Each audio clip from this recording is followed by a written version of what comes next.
Hey guys, welcome back for another video. Today's video is going to be a devotional. It's going to be probably on a verse that you have heard before, and maybe if you're like me, it has rubbed you maybe not the wrong way, but you're like, oh, I don't know if I can jump into this verse. So we're going to talk about it. We're going to go there, and I think it'll be very refreshing and hopefully very encouraging for you. So go ahead, grab a snack, grab your coffee, grab your Bible, journal, whatever you like to do when you're watching devotionals, and let's go ahead and jump in. So the verse that I'm going to be talking about, which I'm sure most of you guys have heard, it's in the book of James, and it's James 2, and it says, "Consider it nothing but joy, my brothers and sisters, whenever you fall into various trials. Be assured that the testing of your faith through experience produces endurance, leading to spiritual maturity and inner peace." And then it goes on to say, "And let endurance have its perfect result, and do a thorough work, so that you may be perfect and completely developed in your faith, lacking nothing." It keeps going on with a lot of really great encouragement. So the reason I wanted to talk about this verse specifically is because I feel like, one, this is one that we hear a lot in the church of consider it all joy when you go through trials. And maybe you're a lot more holy or amazing than I am, but whenever I hear that verse for a long time, it just felt like how am I, that sounds good, but how am I really supposed to count it as joy when I'm not feeling joyful, when I'm going through hard things? So I kind of want to just dig in and maybe hopefully give you some clarity and some revelation that I feel like the Lord just gave me. So first of all, I kind of want to address number one. It is completely okay, and it's actually very healthy and needed to feel what you're feeling, and to not try to brush it under the rug and think like, oh, we're Christians, so we need to be joyful all the time, and if something's actually wrong, I'm not going to talk about it. I'll just, act like I'm okay. That is not what God's heart is, and I'll talk about that in a second too. And so I wanted to first of all give you permission and just say, yes, feel what you are feeling, because for a long time, my coping mechanism, just almost growing up and through high school and my early adult years, was, okay, distraction, don't think about it too long, do whatever you have to do not to think about the hard thing. Don't feel it because it's too painful and you don't want to go there. And what that actually produces is a numbness in your heart. And so when you're numbing out the pain, you're actually also numbing out the joy. And I think the breaking point for me in this was when I miscarried. Maybe you guys followed me back then. I have a whole series on it in case you have experienced that and you're needing some help. I do have YouTube videos on that. But when I miscarried, it was such a deep pain that it kind of broke open, I feel like, my heart for grief and for pain, because I had never experienced something that painful, that traumatic, that just emotionally and physically taxing.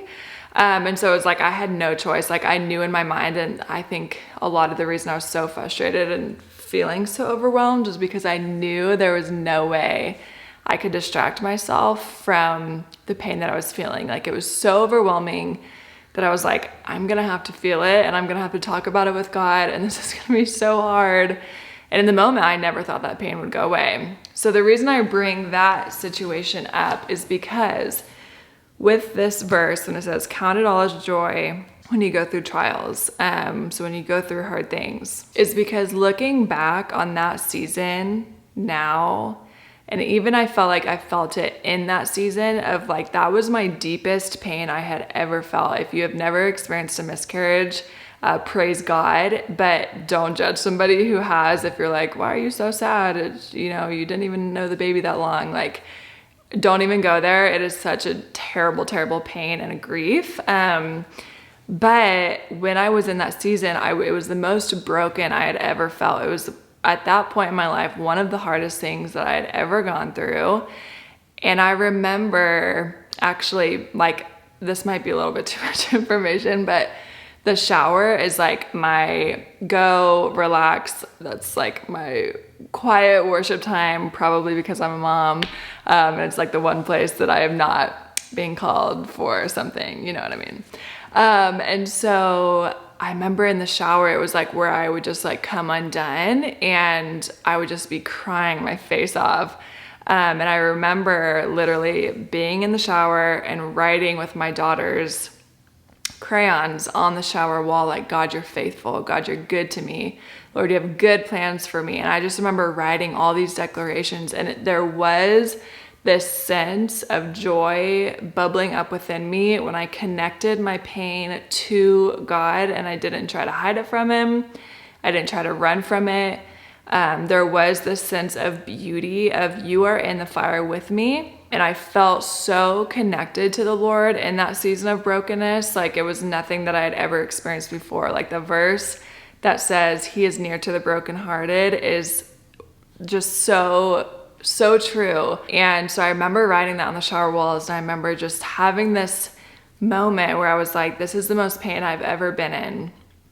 But I do have this sense of joy that, God, you're in it with me, and I know down the line I will grow from this. Even though that's not what I was focusing on then, I was just focusing on bringing my pain to the Lord and feeling it and allowing him to like walk me through it. And so I think a lot of times, at least for myself, when I would hear this verse, I'm thinking, how would I count it all joy? Why would I be laughing in the face of despair, right? That just doesn't even seem healthy to me. And I truly believe that's not what this verse is saying. I feel like we have to almost look at joy in a deeper sense and know that sometimes joy does not look like laughing and giggling and being silly and fun. Sometimes it's like a deep inner running joy. And for me, it was, God, I know, like, I can just feel you with me in this. And that gives me joy. And I know that you will see me through because you're walking me through it. You don't just leave us in our pain, but you will walk me through the pain. And so now, how many years ago was that? Kennedy's about to turn 2, so that was maybe 3, I think it was 3.5 years ago.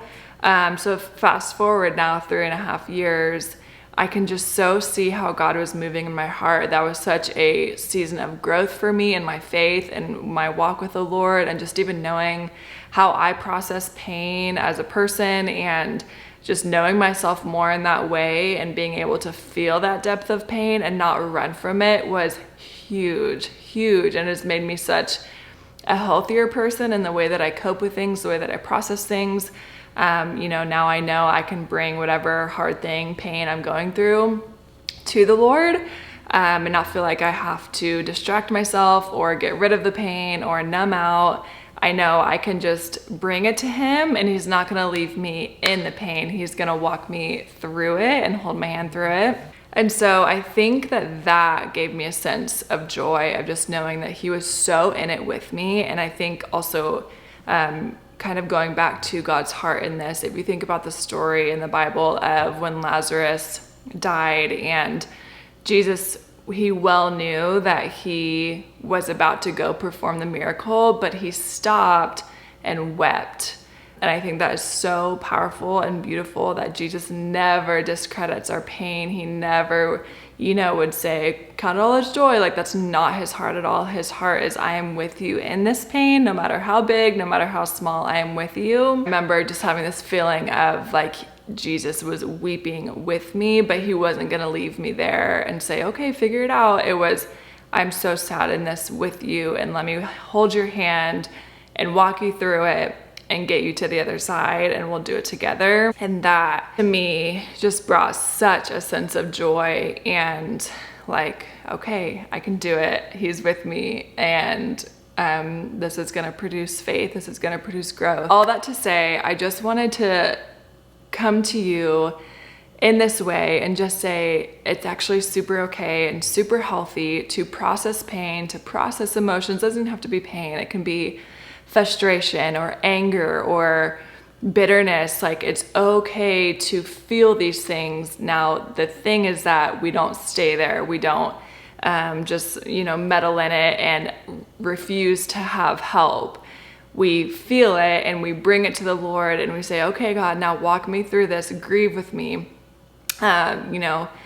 this is where my heart is. Like, what do you have to say? And that's the beautiful thing that we have as believers, is that he never leaves us in that spot. He's always ready to allow us to feel it and to have those hard questions, or whatever it is, whatever the situation may be.